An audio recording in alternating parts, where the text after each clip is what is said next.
Hello and welcome to another episode of Sports with Monga. And it's ended in a stalemate, right? I think it's one of the most fiercest matches. Crystal Palace and Liverpool, most ugly games. You see red cards flying around here and there. No red cards, but then there were a lot of yellows in this match. Liverpool needed a clean sheet. That's what I feel. That's what they wanted. That's how they play the game, almost. Not a lot of attacking intent in the game.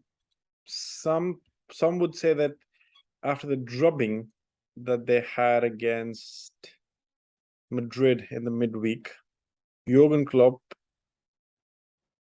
thought of what's his best side to play against. Crystal Palace side, who are quick, fast, and can cause a problem and score, possibly.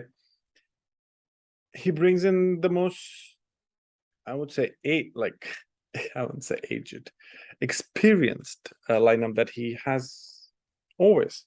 His dependables.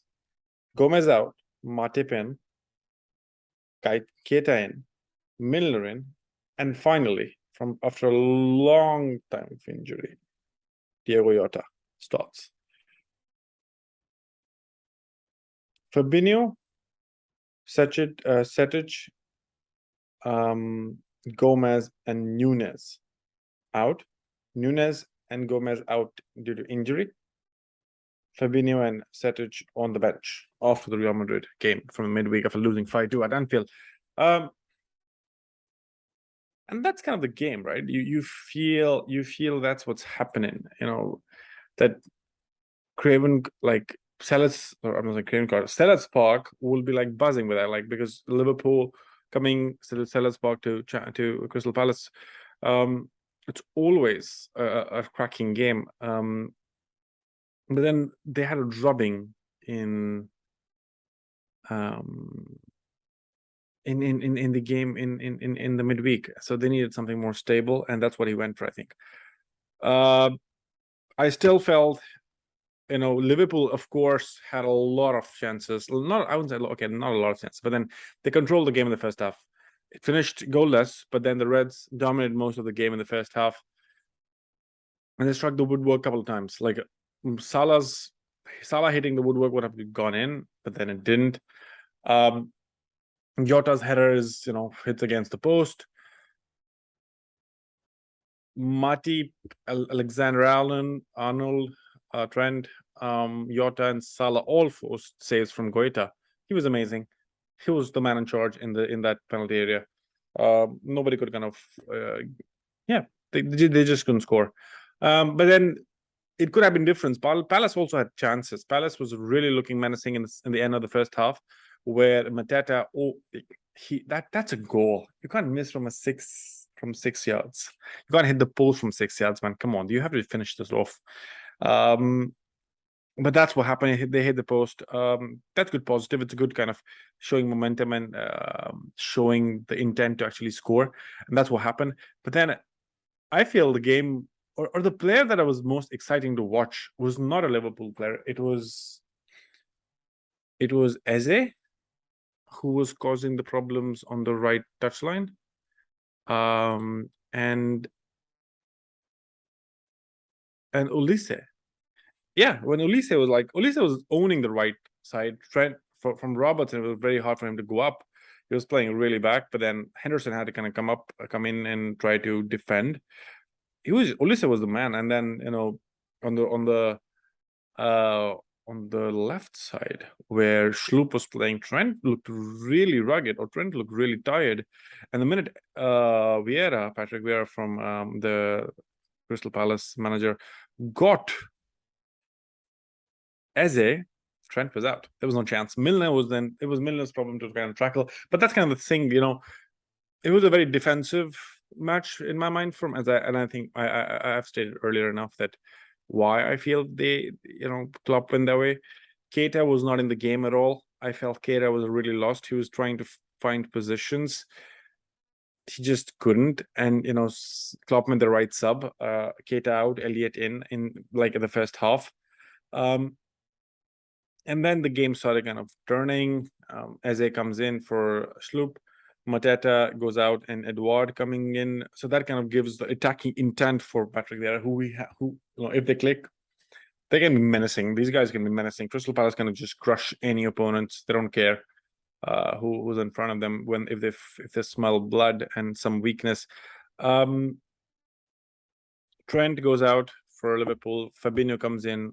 Firmino comes in for Jota at 71st minute. And then the game is a little more open, right? Or I would say it's boring. I won't even say it's kind of open. It's boring. And it ended. I think at the end of it, Anderson got really worked up because he felt in the extra time there was still some seconds left for one more corner that Crystal Palace had, but then the referee blew the whistle out and put everybody out of their misery and ended the weekend for Premier League. Liverpool are now unbeaten in the last 3 league games. That should be something they should be proud of. And this point lifts them up to 7th. Liverpool right now is in 7th and 6 points off Tottenham in 4th. So the main goal should be to reach the top 4. They're 6 points away from it. Interesting to see how this goes. They will play again on Wednesday in midweek against Wolves. Yes, they will play in midweek against Wolves. Wolves, on the other hand, are going to only play once, but Liverpool is playing the second game of the game week after this was the rearranged fixture that they had, right? So by the end of they will have, right now they're 23 points at 23 games, 36 points, 6 points away from top 4. But I think by the end of this game week and by playing midweek Wolves, they'll have equal games with Tottenham. Or Tottenham will still have one more game. So Tottenham plays tomorrow Chelsea. That's going to be interesting as well. But then Liverpool play Wolves. Palace is still in search for the first win of 2023. They've still not won a game. That's something they'll try to change because they've just drawn all the games and they've lost 1 in the last 5. They will play Aston Villa next, and that's going to be exciting. Aston Villa's on the ascendancy again. You feel Watkins scoring, and Bunde also scoring today against Everton, who are now pushed into the relegation. So that's going to be interesting. But then Liverpool at the end of it, 7th right now. I would say it's still better than kind of losing. Crystal Palace is 12th right now. They're, I think, 7 points, or they're 6 points clear from the relegation battle. Salah looked a little out of touch. Gakpo was quiet most of the game. Elliott was the only Liverpool player who was running and trying to run the show, I feel. And it almost becomes now, is this the problem? Do they need a spark? And who's that spark? Where will they get Liverpool? Where will Liverpool get the spark from? Who is that player who kind of catches the attention and fires this team up back into the potential that we know that this team is capable of? And Klopp himself, that's going to be interesting for him. It's a very tough period for Liverpool fans and Liverpool. But it's going to be very exciting and interesting to see how this kind of shapes up, right? Let me know in the comment section below. What do you think about this Liverpool squad? What do you think about Crystal Palace? And this, who could have actually won? It could have gone any which way. If Mateta scored at the end of the first half, Liverpool would be like on the back foot. Let me know in the comment section below what you think about this game. Do like this video, do share, and do subscribe, and catch you in the next one.